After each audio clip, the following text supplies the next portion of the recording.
നിന്ന് വാർത്ത. യുവ അഭിഭാഷകയെ സഹപ്രവർത്തകയായ യുവ അഭിഭാഷകയെ മർദ്ദിച്ച കേസിൽ അഡ്വക്കേറ്റ് ബെയിലിൻ ദാസിന് ജാമ്യം നൽകിയിരിക്കുന്നു. JFMC 12ാം കോടതിയാണ് ജാമ്യം അനുവദിച്ചിരിക്കുന്നത്. കഴിഞ്ഞ ദിവസങ്ങളിൽ ജാമ്യാപേക്ഷ പരിഗണിക്കുമ്പോൾ അത് വിധി പറയാനായി മാറ്റിവെക്കുന്ന ഒരു സാഹചര്യം കോടതിയുടെ ഭാഗത്തു നിന്നുണ്ടായിരുന്നു. അങ്ങനെ ജയിലിൽ തന്നെ തുടരേണ്ട സാഹചര്യത്തിൽ കൂടിയായിരുന്നു ബെയിലിൻ ദാസ്. ഇന്ന് തിങ്കളാഴ്ച കോടതി ഇത് ജാമ്യാപേക്ഷ പരിഗണിച്ചിരിക്കുന്നു. വിധി വരുമ്പോൾ ജാമ്യം അനുവദിച്ചിരിക്കുന്നു. VV അരുൺ ചേരുന്ന വിവരങ്ങളുമായി. അരുൺ, ഈ കഴിഞ്ഞ തവണയൊക്കെ ജാമ്യാപേക്ഷ തള്ളുകയായിരുന്നില്ല, അത് നീട്ടിവെക്കുകയായിരുന്നു. ഫലത്തിൽ ജയിലിൽ തുടരുകയായിരുന്നു ബെയിലിനെങ്കിലും. പക്ഷേ ഈ ജാമ്യാപേക്ഷ പരിഗണിക്കുമ്പോൾ ഈ പ്രതിഭാഗം പറഞ്ഞത് കോടതി അംഗീകരിച്ചിരിക്കുന്നു എന്ന് വേണമോ മനസ്സിലാക്കാൻ ഈ ജാമ്യം നൽകിയതിലൂടെ? ജാമ്യ ഉത്തരവിന്റെ വിശദാംശങ്ങൾ പുറത്തുവരാനിരിക്കുന്നു. കർശന ഉപാധികളോടുകൂടിയാണ് ജാമ്യം എന്നാണ് നമുക്കിപ്പോൾ കോടതിയിൽ നിന്ന് അറിയാൻ കഴിയുന്നത്. 8 ഉപാധികളാണ് കോടതി മുന്നോട്ട് വച്ചത്. എന്തൊക്കെയാണെന്ന കാര്യത്തിൽ വ്യക്തത വരേണ്ടിയിരിക്കുന്നു. ഏതായാലും ജാമ്യം ഇന്ന് ലഭിക്കുമെന്ന് ഏറെക്കുറെ ഉറപ്പായിരുന്നു. പക്ഷേ അത് സംഭവിച്ചിരിക്കുന്നു. കാരണം കഴിഞ്ഞ ദിവസം തന്നെ ജാമ്യം നൽകിയേക്കുമെന്നായിരുന്നു പ്രോസിക്യൂഷൻ ഈ പ്രതിഭാഗത്തിന്റെ പ്രതീക്ഷ. ആ രീതിയിലായിരുന്നു അവരുടെ വാദമുഖങ്ങൾ. ഏതായാലും അന്ന് കോടതി ജാമ്യം കൊടുത്തില്ല, പകരം ഇന്നത്തേക്ക് മാറ്റുകയായിരുന്നു. ഇന്ന് ഉത്തരവ് മാത്രമാണ് ഉണ്ടായിരിക്കുന്നത്. ഉത്തരവിൽ എന്തൊക്കെ എന്ന കാര്യത്തിൽ ഇനിയും വ്യക്തത വരേണ്ടിയിരിക്കുന്നു. 8 ഉപാധികൾ എന്ന് തന്നെ നമുക്ക് പറയാം. കർശനമായ ഉപാധികളുണ്ട്. ആ ഉപാധികൾ എന്തൊക്കെയെന്ന കാര്യമാണ് നമുക്കിനി അറിയേണ്ടത്. അല്പസമയത്തിന് വിശദാംശങ്ങൾ ലഭ്യമാകും. ഏതായാലും സഹപ്രവർത്തകയെ അതിക്രൂരമായി മർദ്ദിച്ച കേസിലെ പ്രതിക്കാണ് ഇപ്പോൾ കോടതി ജാമ്യം അനുവദിച്ചിരിക്കുന്നത്. ജുഡീഷ്യൽ ഫസ്റ്റ് ക്ലാസ് മജിസ്ട്രേറ്റ് കോടതി 12 ഈ കേസിൽ ജാമ്യത്തിന് വാദം കേട്ടത്. അതിലിപ്പോൾ ജാമ്യ ഉത്തരവ് ഇന്ന് രാവിലെ അല്പസമയത്തിനകം പുറത്തു വന്നിരിക്കുന്നു. അതിൽ ഈ ബെയിലിൻ ദാസിന് ബെയിൽ നൽകിക്കൊണ്ടുള്ള ഉത്തരവാണ് കോടതി ഇട്ടിരിക്കുന്നത്. കർശന ഉപാധികളുണ്ട്. സ്വാഭാവികമായും അയാളുടെ ജൂനിയറായി പ്രാക്ടീസ് ചെയ്യുന്ന അഭിഭാഷകയാണ്. അതുകൊണ്ട് തന്നെ അവരെ സ്വാധീനിക്കാനും കേസ് അട്ടിമറിക്കാനും ഒക്കെ പ്രതിക്ക് കഴിയുമെന്നായിരുന്നു പ്രോസിക്യൂഷന്റെ വാദം.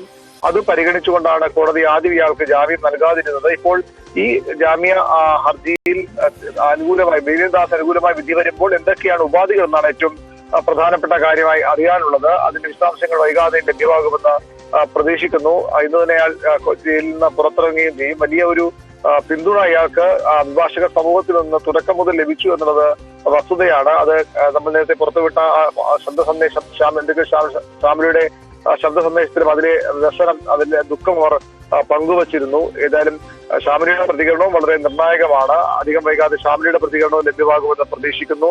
ഇയാൾ അറസ്റ്റ് ചെയ്യപ്പെട്ടപ്പോൾ തന്നെ നീതി കിട്ടി എന്നായിരുന്നു ശ്യാമിലി ആദ്യഘട്ടം തന്നെ പ്രതികരിച്ചത്. ഏതായാലും കോടതി വിശദാംശങ്ങൾ ഇനിയും അറിയേണ്ടിയിരിക്കുന്നു.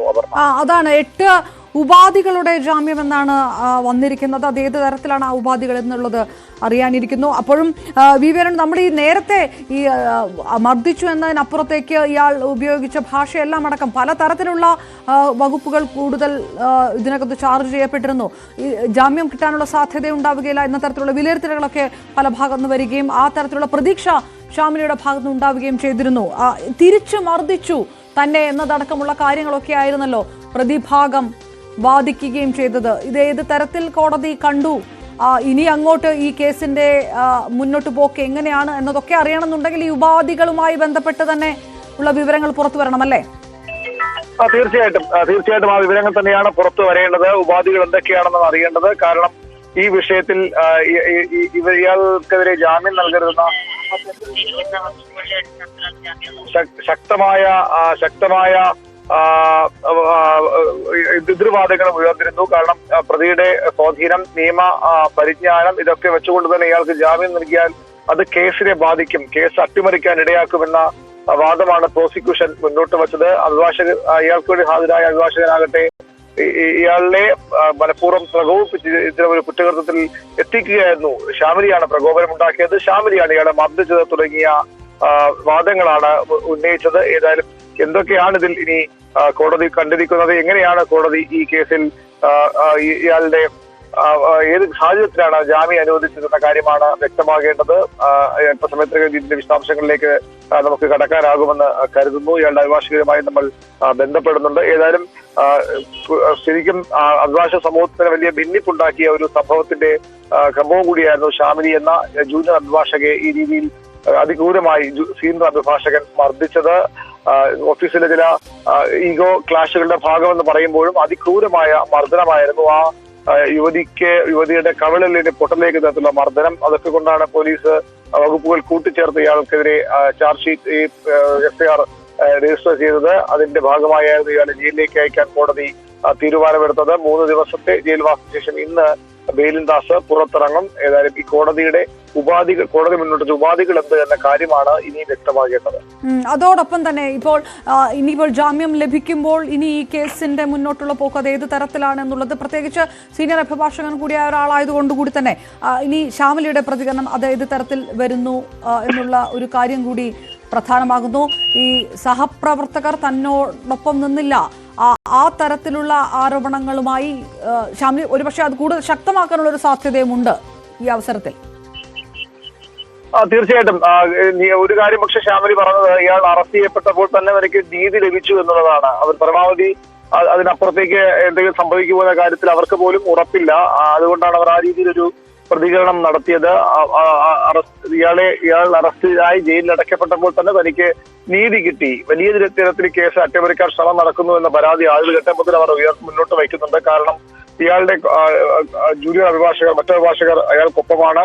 ബാർ അസോസിയേഷൻ യോഗത്തിൽ പോലും ശ്യാമിലിയെ തള്ളി പറഞ്ഞുകൊണ്ട് ഈ ബെയിലിൻദാസ് എന്ന സീനിയറെ പിന്തുണച്ചുകൊണ്ടുള്ള പ്രതികരണമാണ് അഭിഭാഷകർ നടത്തിയത്. വനിതാ അഭിഭാഷകർ അടക്കം ആ രീതിയിലുള്ള പ്രതികരണം നടത്തിയിരുന്നു. ആ സാഹചര്യത്തിൽ കേസ് അട്ടിമറിക്കപ്പെടുമോ എന്ന ഒരു ആശങ്ക വലിയ രീതിയിൽ തന്നെ ഈ ശ്യാമിലിക്കുമുണ്ട്, അവരെ പിന്തുണയ്ക്കുന്നവർക്കുമുണ്ട്. അഭിഭാഷകരുടെ ചെറിയൊരു സമൂഹം മാത്രമാണ്, ചെറിയൊരു വിഭാഗം അഭിഭാഷകർ മാത്രമാണ് ശ്യാമിലിക്ക് പിന്തുണയുമായി ഇപ്പോഴും രംഗത്തുള്ളത്. ആദ്യഘട്ടത്തിൽ ശ്യാമിലിക്കൊപ്പം നിന്ന ചിലർ പോലും പിന്നീട് ഇയാളെ അറസ്റ്റ് ചെയ്ത് ജയിൽ സ്റ്റേഷനിലേക്ക് കൊണ്ടുവരുമ്പോൾ അയാൾക്ക് അനുകൂലമായി നിലപാട് മാറ്റിയെന്നത് കൂടി ശ്രദ്ധിക്കേണ്ടതാണ്.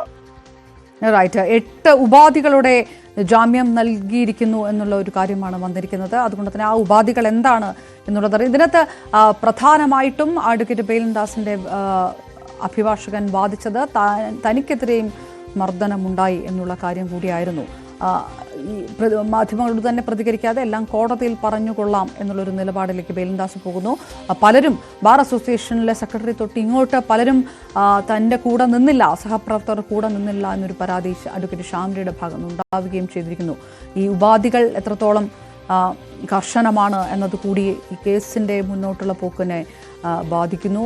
എന്തായാലും ഇതിൽ നിന്ന് പിന്നോട്ടില്ല എന്ന് അഡ്വക്കേറ്റ് ശ്യാമിലി പറയുകയും ചെയ്തിരിക്കുന്നു.